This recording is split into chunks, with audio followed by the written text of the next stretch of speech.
사랑하는 여러분, 여러분은 어떻게 생각하십니까? 사람은 그 근본이 변할까요? 변하지 않을까요? 그러니까 사람이 변할까요? 변하지 않을까요? 여러분, 사람이 변한다라고, 사람은 변할 수 있다라고 하는 입장은 이렇게 말합니다.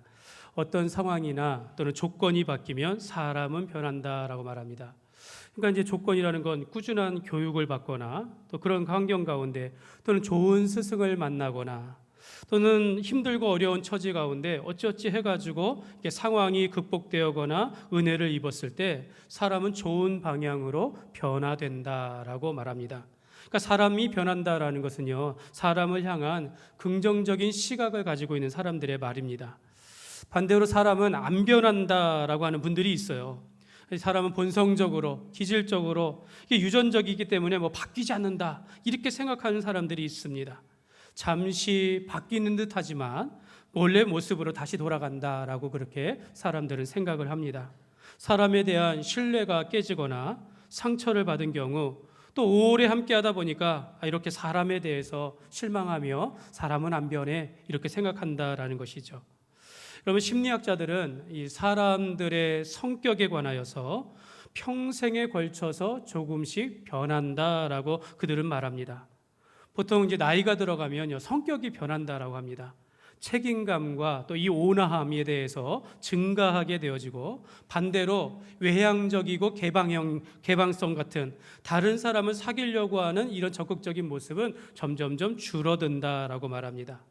뇌를 연구하는 과학자들은요, 우리의 뇌는 굳어지는 것이 아니라 경험과 훈련을 통하여서 계속해서 변화한다라고 말합니다. 여러분, 우리의 뇌는 굳어지는 것이 아니라 쓰면 쓸수록 변화된다라고 말하는 것이죠. 행동을 연구하는 행동과학자들도 환경에 따라서 그 사람의 행동이 변할 수 있는데, 보통 한 66일 정도 꾸준히 습관을 가져서 이렇게 반복하여 행동을 하면 그 사람의 행동은 반드시 변한다라고 말합니다. 결국 세상에 있는 모든 학문들의 결론은 단기적으로는 사람이 변하기는 어렵지만 꾸준한 습관과 훈련을 통해서 우리 뇌나 우리의 성격이나 우리의 행동은 반드시 변화한다라고 그렇게 결론을 내립니다. 그러나 여러분, 사람의 생각은 좀 다르죠. 사람은 그 사람 좀 변했어 라고 할 때 이 말에는 긍정적인 의미도 있고 부정적인 의미도 있습니다. 근데 여러분, 우리가 한 가지 꼭 기억해야 할 것이 있습니다. 사람이 변했다라고 판단하는 주체는 내가 아니라, 당사자가 아니라 타인이다라는 것입니다. 타인이 나에 대하여 이러쿵저러쿵 말한다라는 겁니다. 물론 우리 중에는 지금까지 인생 속에서 많은 사람들을 만나면서 또 사람들로부터 여러 가지 일을 겪으면서 역시 사람은 믿을 게 못돼 라고 하면서 사람은 변하지 않는다라고 할지도 모르겠습니다. 우리가 오랫동안 교회 생활하다 보니까 우리가 하나님 앞에서 받는 은혜와 또 이런 배움과 이런 하나님 안에서 영적인 변화보다 인간적인 관계가 앞서고 오래되다 보니까 역시 사람은 그대로야 라고 그렇게 판단하면서 살아가면서 사람에 대한 기대가 적을지도 모르겠습니다. 아마도 이 담임 목사에 대한 그런 기대도 그렇지 않을까 생각을 합니다. 어떤 사람들은 목사님이 오셔가지고 우리가 많이 변했습니다, 많이 좋은 쪽으로 많이 좋았습니다, 은혜 받습니다 라고 이야기하지만, 또 어떤 사람들은 목사님 좀 변하신 것 같아요 라고 하면서, 이건 좋은 의미는 아니겠죠. 처음 기대하는 만큼 또는 시간이 지남에 따라서 좀 실망했다라고 하면서 표현할 수도 있겠습니다. 여러분, 반대로 저도 교회에 대한 기대와 소망이 있습니다. 말씀을 전하고 또 우리가 공부하고 그러면서 여러분들에게 교회에 대한 비전과 소망을 제시하면서 말하죠. 우리 함께 갑시다. 우리가 변화되어야 합니다. 우리 교회가 혁신해야 합니다 라고 하지만, 제가 생각하는 기대와 그런 기도하는 만큼 변화되지 않는 것 같다라는 그런 생각을 또 제가 하게 되어집니다. 여러분, 지난 5년 동안 이런 것들, 여러분들이 저에 대한 생각들, 제가 또 우리 교회에 대한 여러 가지 이런 방향들에 대해서 서로가 참 변하지 않는다라는 이런 생각을 할 수도 있겠습니다. 왜 변하지 않을까라는 거죠. 왜 교회가 변하지 않을까라고 말할 때 몇 가지 원인이 있는 것 같아요. 첫 번째는요, 목회자에 대한 불신 때문입니다. 이 목회자에 대한 불신이 있을 때 사람은 변하지 않습니다. 두 번째로 변화에 대한 두려움 때문입니다. 인간은 근본적으로 변화나 바뀌는 상황에 대해서 저항하려고 하는 마음이 있어요. 그러니까 변화에 대해서 사람이 따라가지 않는 두려움을 가지고 있다는 겁니다. 세 번째는 관심이 없을 때 그럽니다. 그건 나와 상관이 없다라고 했을 때 변화되지 않고, 마지막으로 고집이나 완고한 모습을 여전히 가지고 있기 때문에 변화에 순응하지 못하게 된다라는 것입니다. 여러분, 이런 모습을 볼 때 우리가 교회 생활이 그렇게 쉬운 게 아닙니다. 목회가 정말로 발전하는 게 이게 쉬운 것이 아니죠. 그러나 여러분, 목회자나 교회 성도들이나 여러분, 우리가 변화에 대한 소망이 없다면 여러분, 우리가 어떻게 복음을 전하겠습니까? 어떻게 우리가 그리스도의 사랑을 전파할 수 있겠습니까?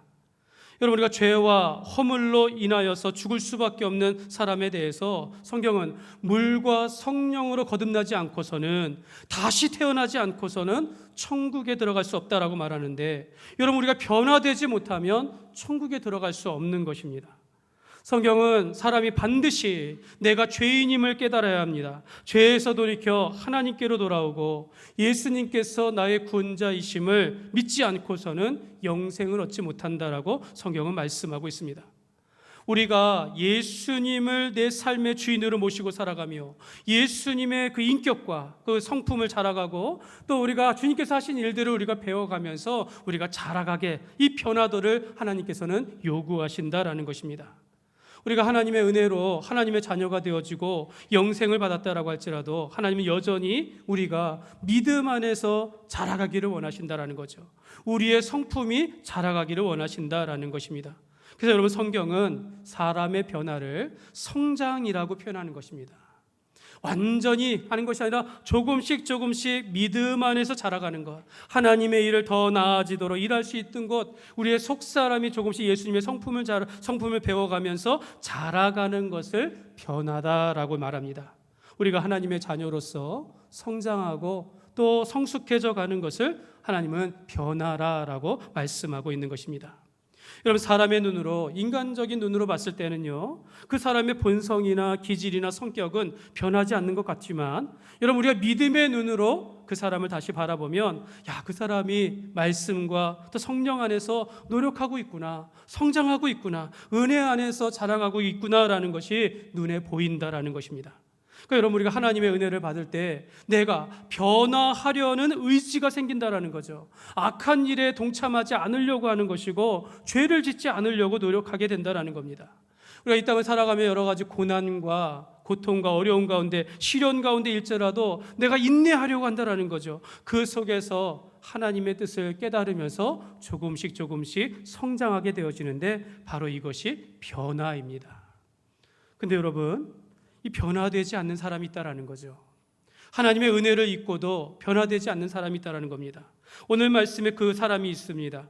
하나님의 말씀에 순종하지 아니함으로 버림을 받은 사울 왕은 이러한 기대와 변화에서 멀어진 자가 되었습니다. 이런 의문이 들죠. 왜 하나님은 사울이 그렇게 변하지 않을 줄 알면서, 또 그가 하나님의 말씀에 불순종하면서도 왜 기름 부어 왕으로 세우셨는가라는 거죠. 그래서 어떤 사람은 사울 왕의 타락을 그를 택한 하나님의 책임이다 라고 그렇게 말하는 사람도 있어요. 어떤 사람은 사람이 죄를 지어 고난과 고통을 받는다라고 생각하는 것이 아니라, 왜 하나님께서 우리를 죄 가운데로 이끄시는가, 왜 하나님께서 우리를 고난을 받게 하시는가 라고 하면서 이 땅에 있는 모든 죄와 고난과 고통과 타락을 하나님께 그 책임을 전가하는 사람들이 있다라는 것입니다.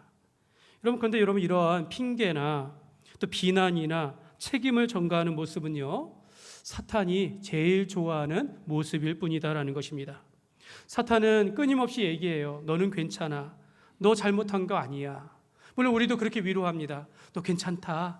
너의 잘못이 아니야 라고 이야기하지만, 거기까지 위로하는 건 좋은데 사탄은 끊임없이 우리 속에서 그 책임을, 그 문제의 원인을 타인에게 전가시키려고 한다라는 거죠. 너 문제가 아니라 저 사람 때문이라는 거죠.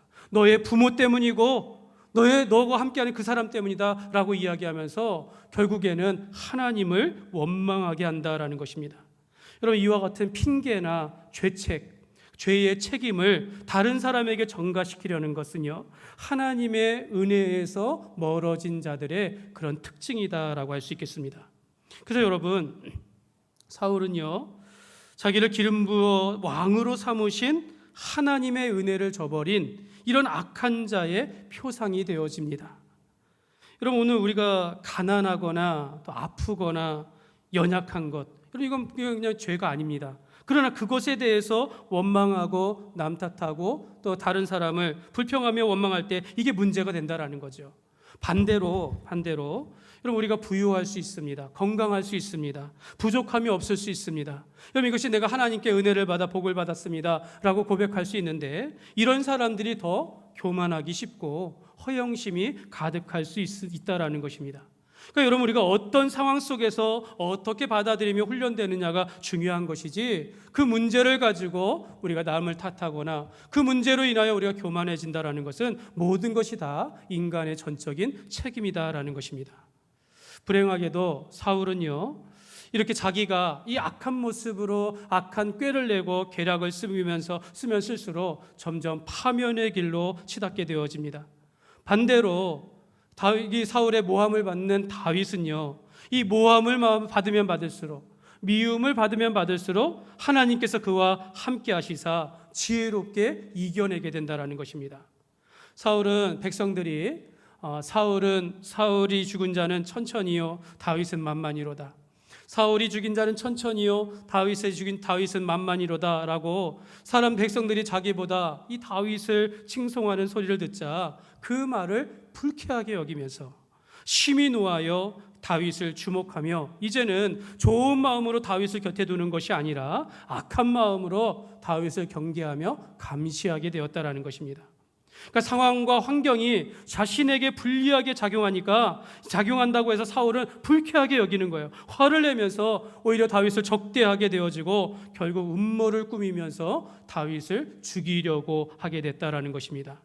근데 여러분, 사울이 이렇게 다윗을 대적하면 대적할수록 사울의 마음에는 오히려 두려움이 쌓여져 갑니다. 반대로 다윗은 더더욱 지혜롭게 행하며 빛이 나게 되어져 그 이름의 명성이 커게 되었다라고 오늘 말씀하고 있습니다. 여러분, 사울의 그 인생의 시작은 하나님의 은혜로 가득하였으나 그토록 이기적이고 교활하게 빨리 그렇게 타락한 인간의 모습을 보여주었다라는 것입니다. 사랑하는 여러분, 어떤 경우에는요, 세상에 믿지 않는 사람들보다 믿었다가 하나님을 저버리며 타락한 사람들이 훨씬 악한 경우가 많이 있다라는 것입니다. 사울은 하나님의 영이 그에게서 떠나고 이 악한 영에 사로잡히자 하나님의 사람을 대적하게 되어지고 죽이려고 하게 된다라는 것입니다. 그래서 오늘 말씀 속에 악한 자들의 특징이 나옵니다. 첫 번째로, 여러분, 악인은요, 약속을 소홀히 여기며 거짓말을 쉽게 합니다. 여러분, 사울의 모습을 보면서 악인들은요, 약속한 것을 소홀하게 여기고 거짓말을 쉽게 한다라는 거예요.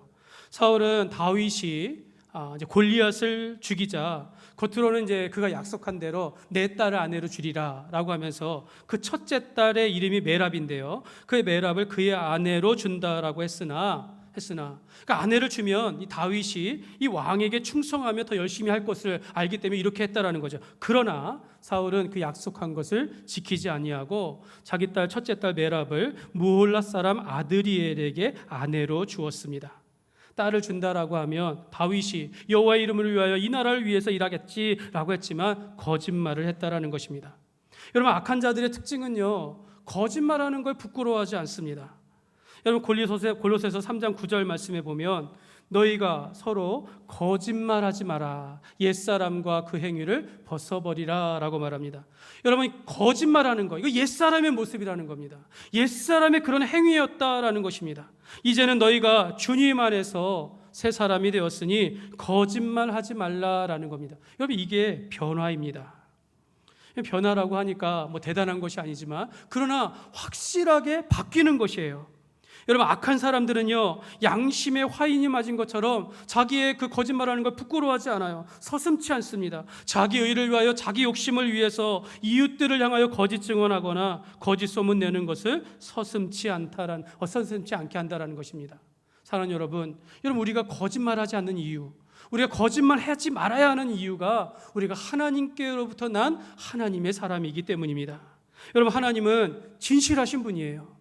하나님은 거짓이 없으신 분입니다. 우리가 하나님을 믿는다면 그 하나님의 성품을 따라서 우리가 거짓말하지 말아야 한다는 겁니다. 근데 성경은 이렇게 말하죠. 너희는 너희 아비 마귀에게서 났으므로 그는 거짓말쟁이요 거짓의 아비라 라고 말합니다. 사탄은 근본적으로 거짓말쟁이라고 말해요. 거짓의 아비라고 말합니다. 여러분, 거짓말하는 것은 이 악한 자의 그런 모습이다라는 것입니다. 그러므로 여러분, 우리가 약속한 것을 소홀히 생각하거나 거짓말하는 것, 이거 늘 우리가 조심해야겠습니다. 다윗은 사울이 첫째 딸을 준다라고 하자 이런 정략적인 결혼을 원치 않는다라고 하며 오히려 처음에 거절했습니다. 근데 여러분, 결과가 어떻게 되는지 아십니까? 사무엘하 21장에 보면 다윗이 왕이 되었을 때 다윗과 기브온 사람, 가나안의 족속 가운데 기브온 사람들과의 이야기가 나오는데요. 여러분, 기브온 사람들은 여호수아가 가나안 땅을 정복할 때 도와준 민족이었습니다.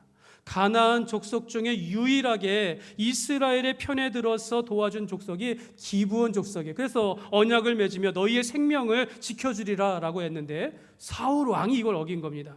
기브온 족속을 쳤다라는 거, 많은 사람들을 죽였어요. 하나님께서 이것을 나중에 다윗 왕 때에 기억하시며 이스라엘 가운데 3년의 기근을 내립니다. 이 원인을 다윗이 깨닫게 되어지자 기브온 사람들을 불러서 어떻게 해줄까라고 했을 때 사울 왕의 자손 가운데 7명을 우리에게 내어주십시오. 그 사람을 죽이겠다라는 거죠. 그때 그 7명 중에 5명이 바로 이 사울의 딸 메랍의 자녀들 5명이 속해가지고 죽게 됐다라는 겁니다. 사울이 다윗을 해하려는 마음으로 거짓말하며 약속을 어기는 것이 결국 그 자손에 가가지고 하나님 앞에 큰 형벌을 받게 되었다라고 말씀하고 있는 것입니다. 사랑하는 여러분, 우리가 거짓말하는 것, 약속한 것을 소홀히 여기는 것이 얼마나 위험하고 큰 문제가 될 수 있다는 것을 우리가 기억해야겠습니다. 그러므로 우리는 예수 그리스도의 의로 새 사람이 되었으니 옛사람에게 속한 거짓말이나 거짓 행위를 벗어버리시기를 주님의 이름으로 축복합니다. 두 번째로, 악한 자들의 특징은요, 악한 계교와 음모를 일삼습니다. 음모를. 여러분, 계교나 음모나 다 같은 말입니다. 사울은 둘째 딸, 그러니까 이제 메랍을 주지 못하는데 둘째 딸 여기 보면은 미갈이 다윗을 사랑하게 되었다라고 말합니다. 그러니까 이 아버지 사울이 이걸 좋게 여긴 거예요. 그래서 미갈이 다윗을 사랑하자, 그런데 사랑하는 것을 딸이 다윗을 사랑하는 것을 그 마음을 이용하여 비열하게도 딸을 이용하여 음모를 꾸몄다라는 겁니다. 여러분, 악한 자들의 모습이 이래요. 늘 이런 거짓된 일을 꾸민다라는 것입니다. 조금 더 적용하면 부정한 방법으로 일을 하려고 한다라는 겁니다. 오늘 21절 말씀인데요. 21절 말씀 천천히 우리 한번 같이 한번 읽겠습니다. 스스로 말하되 이르되 내가 딸을 그에게 주어서 그에게 올무가 되게 하고 블레셋 사람들의 손으로 그를 치게 하리라 하고, 이에 사울이 다윗에게 이르되 내가 오늘 다시 내 사위가 되리라 하니라. 아멘. 이게 무슨 뜻입니까? 딸 미갈을 다윗에게 주면 다윗이 분명히 아내를 위하여 왕의 사위가 되었으니 더 열심히 일하지 않겠느냐라는 거죠.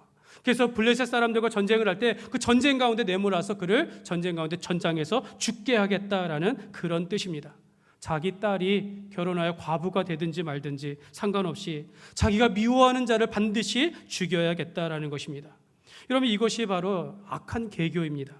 여러분, 계교라는 말, 이게 이제 사전적인 뜻을 찾아보니까요, 어떤 상황을 꼼꼼히 따져보고 세운 꾀나 계략을 뜻한다라고 말합니다. 그러면 계교 자체는 나쁜 뜻이 아니에요. 긍정적으로 쓰이면 지혜로운 계획이 됩니다. 그러나 부정적으로는 악의적인 계략을 꾸밀 수 있다는 것입니다.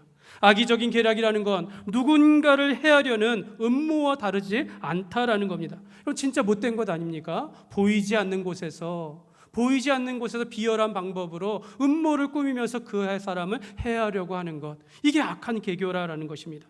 누군가는 그 음모 때문에 반드시 그 올무에 빠질 수밖에 없다라는 것이죠.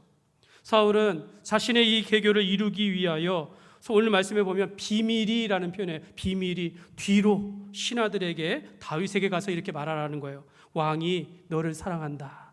왕이 너를 사위가 되기를 원한다 라고 그렇게 뒤로 가서 말하라는 것입니다. 그러면 다윗은 그 말을 듣고 좋게 여기든지 좋지 않게 여기든지 좋은 마음이었다면 더 적극적으로 할 것이고 좋지 않았다 할지라도 왕의 그런 뜻이 있으니 어기지 못할 것이다 라는 것입니다. 사랑하는 여러분 이렇게 뒤에서 비밀이 말하는 걸 조심하시기 바랍니다. 물론 우리가 생일 파티를 할 때 깜짝 생일 파티하고 서프라이즈 하면서 좋은 뜻으로 하는 거 좋지요. 그러나 우리가 뒤에서 수근수근하는 거, 뒤에서 누군가를 비방하거나 비밀이 말하는 건 늘 조심해야 합니다. 거기서 선한 것이 나올 수 없습니다. 반드시 그것으로 인하여 누군가는 그 올무에 빠지게 되어진다라는 것입니다. 여러분 예수님을 적대하는 바리새인들은 이러한 일들, 비밀이 음모를 꾸몄습니다. 예수님께서 죽은 나사로를 그가 잔다라고 하면 가서 나사로야 일어나라 하면서 죽은 자를 살리셨을 때 많은 사람들이 예수님께서 하신 일을 보고 그가 하나님의 아들이다라고 하면서 그를 믿고 기뻐하며 찬송하였습니다. 그런데 이 소식을 들은 대제사장들과 바리새인들은 오히려 예수님을 경계한다라는 거죠. 이대로 두면 모든 사람들이 그를 믿고 이 나라를 빼앗기리라 라고 하면서 성경에 보니까 그때로부터 예수를 죽이려고 모의하였다라고 말합니다. 예수님은 이렇게 뒤에서 몰래 모의한 자들, 악한 계교를 일삼는 자들에 의해서 또 그 악한 계교들을 통한 일들의 백성들의 계교에 빠진 백성들의 선동에 의해서 십자가에 못 박혀 죽으셨다라는 것입니다. 저는 이 말씀들 생각해 볼 때 참 이 세상에 얼마나 이런 악한 일들이 많이 있을까라고 생각을 해봅니다. 얼마나 많은 사람들이 뒤에서 비밀이 말하고 수근수근하고 이런 일들로 인하여 악한 일들로 인하여 얼마나 많은 사람들이 올무에 빠질까 이런 생각을 하게 되어집니다. 여러분 우리가 쉽게 험담하거나 우리가 쉽게 말하는 일들로 인하여서 얼마나 많은 사람들이 상처받고 힘들어할까라는 것을 우리가 생각해 본다라는 것입니다. 잠언 6장 12절에 14절 말씀에 보면 같이 읽겠습니다. 불량하고 악한 자는 구부러진 말을 하고 다니며 눈짓을 하며 발로 뜻을 보이며 손가락질을 하며 그의 마음에 패역을 품으며 항상 악을 꾀하여 다툼을 일으키는 자라. 아멘. 여러분 불량하고 악한 자는요 그 입술이 얼마나 악독한지 모릅니다. 그 마음에 항상 음모라기보다 그 악한 그런 생각들을 한다라는 거죠. 악을 꾀하면서 분열과 다툼을 일으킨다라는 것입니다. 사랑하는 우리는 사울과 같이 이런 악한 사람이 되지 않기를 바랍니다. 내 욕심을 위해서 내 악한 계교를 꾸미는 자 되지 말고 우리는 하나님의 뜻이라면 내 뜻과 다르지 않더라도 오직 하나님의 말씀에 순종하며 살아가시기를 주님의 이름으로 축복합니다. 세 번째로 오늘 말씀이 우리에게 주시는 교훈은요, 하나님께서 다윗과 함께 하사 승리하게 하셨습니다. 저는 여기 계신 모든 분들이 좀 다윗과 같이 좀 어리숙하고 순전하다 할지라도 오히려 하나님께서 그를 붙들어 주시고 지켜주셔서 보호해 주시면서 좀 이렇게 복을 받는 삶이 되셨으면 좋겠습니다. 다윗은 이러한 사울의 악한 계교를 모른 채 사울의 딸 미갈이 자기를 사랑하는 것을 알고 좋게 여겼다라는 거예요. 왕이 결혼을 허락하니까 다윗은 그것에 따랐다라고 말합니다. 어찌 보면요, 다윗은요 사울이 짜놓은 그 올물에 그냥 걸리고 만 것입니다. 사울은 다윗에게 왕의 사위를 되는 것을 천하게 보이지 않게 해서 사울은 왕이요 다윗은 천한 사람인데 이걸 균형을 맞추기 위해서라면 네가 나가서 블레셋 사람의 100명을 죽이고 포피를 가져와라 라고 그렇게 했을 때 다윗은 그대로 했다라는 겁니다. 블레셋 사람의 이는 100명 이상의 블레셋과 싸우다가 그들의 손에 죽게 되는 것을 보기를 사울이 원했다라는 것이죠. 여러분 결혼할 난을 받아놓고도 자기가 사위가 될 다윗을 전장으로 내보냈다라는 것이죠. 근데 여러분 오늘 말씀 속에서 다윗이 사울의 그 음모에 대하여 눈치를 챘다 이런 이야기가 없어요. 다윗은 그저 왕의 사위가 되는 것을 좋게 여겼다라고 말합니다. 그러니까 다윗은 사울 왕의 사위가 되는 것을 하나님의 뜻으로 받아들인 것 같습니다. 다윗은 몰랐을 겁니다. 사울이 이미 하나님의 말씀에 불순종하여 버림을 받았다라는 것도 알지 못했을 것이고, 사울이 자기를 향해 질투를 넘어서 음모를 꾸미며 죽이려고 한다는 것조차 아직은 다윗이 인지하지 못했던 것 같습니다. 다윗은 이만큼 순전하고 그냥 순종적이며 성실한 자였다라는 것이죠. 골리앗과의 싸움에서 알 수 있듯이 이 다윗은 오직 하나님만을 바라보면서 살았던 그런 믿음의 사람이었다라는 것입니다. 그럼 여러분, 누가 다윗의 인생을 책임져 주겠습니까? 하나님께서 이 아무것도 모른 채 올무에 빠진 다윗을 그냥 이대로 죽게 하시겠냐라는 거죠. 여러분, 그렇게 되면 하나님께서 기름을 부으고 사랑하는 다윗이 죽게 되어지는데, 이러면 하나님께서 조롱받는 것 아니겠습니까? 사랑하는 여러분, 하나님은 이런 일들로 인하여 조롱받으시는 분이 아니시다라는 것입니다. 하나님은 다윗과 함께 하셨습니다. 다윗이 나가서 블레셋과 싸우니까 100명이 아니라 200명을 죽이며 200개의 포피를 가져다가 왕께 드리게 되었다라는 겁니다. 그리고 당당하게 미갈을 아내로 맞이하게 되었다라는 거죠. 하나님은 다윗이 사울 왕의 음모를 보란 듯이 승리하게 하셨다라는 것입니다.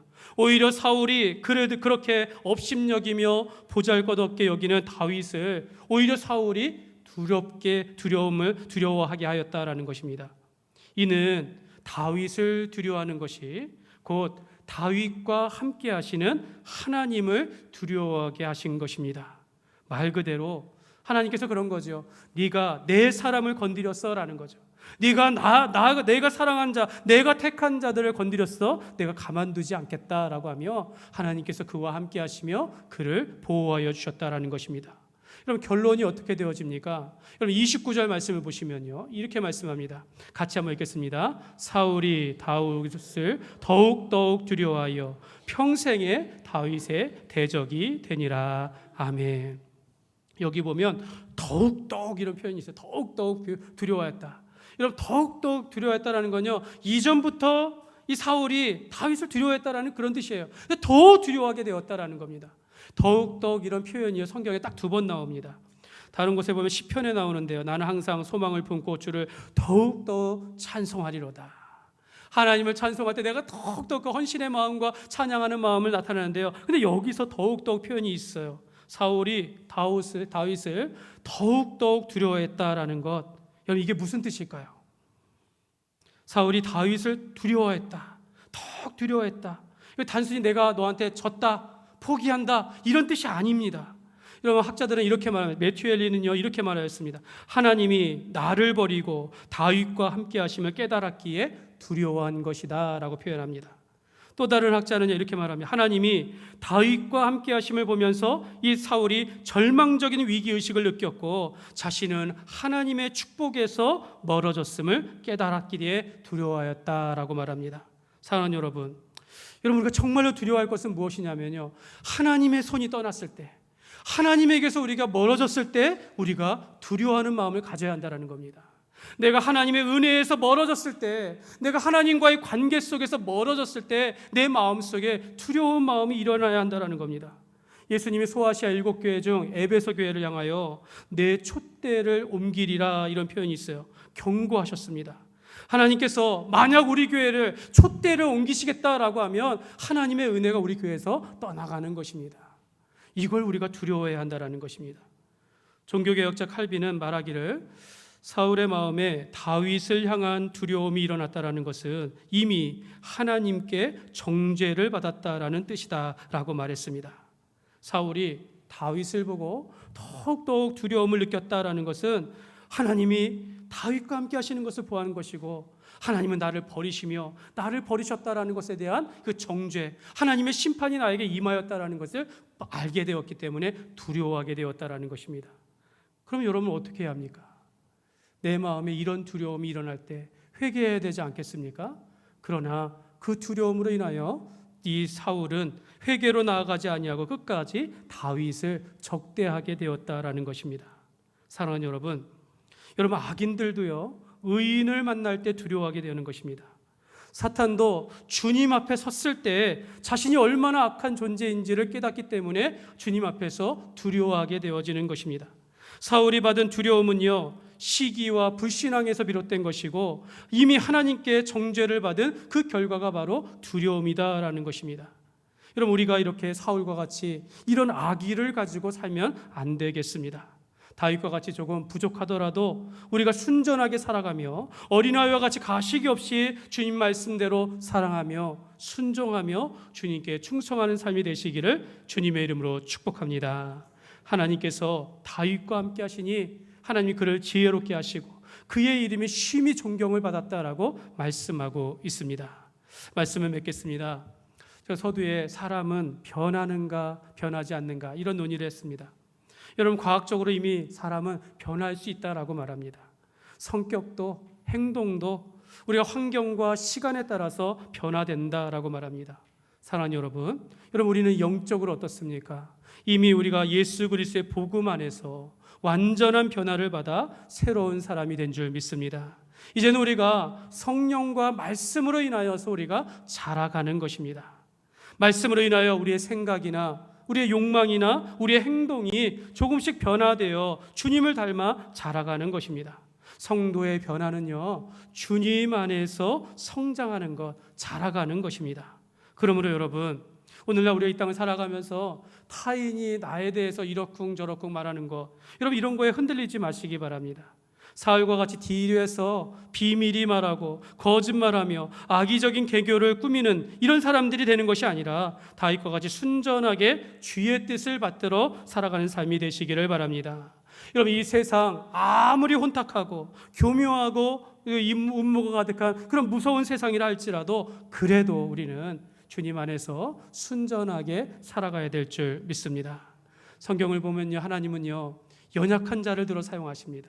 지혜롭지 못한 자, 부족한 자, 미련한 자를 들어서 지혜롭게 하시고 그에게 힘과 능력을 주시면서 주의 뜻을 이루게 하신다라고 말씀하고 있습니다. 여러분, 우리가 예수님을 잘 믿고 주님과의 온전한 관계 속에서 우리가 살아가게 되어지면 하나님께서 우리를 함께 하시고 우리를 보호하여 주시고 지켜 주실 줄 믿습니다. 사랑하는 여러분, 우리가 세상을 두려워하는 것이 아니라 세상이 우리를 두려워하는 두려움이 대상이 되어야 될 줄 믿습니다. 예수님께 붙들린 인생, 하나님께서 그를 책임져 주시고 우리를 지혜롭게 하시며 복되게 인도하신다라는 것을 믿고 흔들리지 아니하는 믿음 가운데 살아가시기를 주님의 이름으로 축원합니다.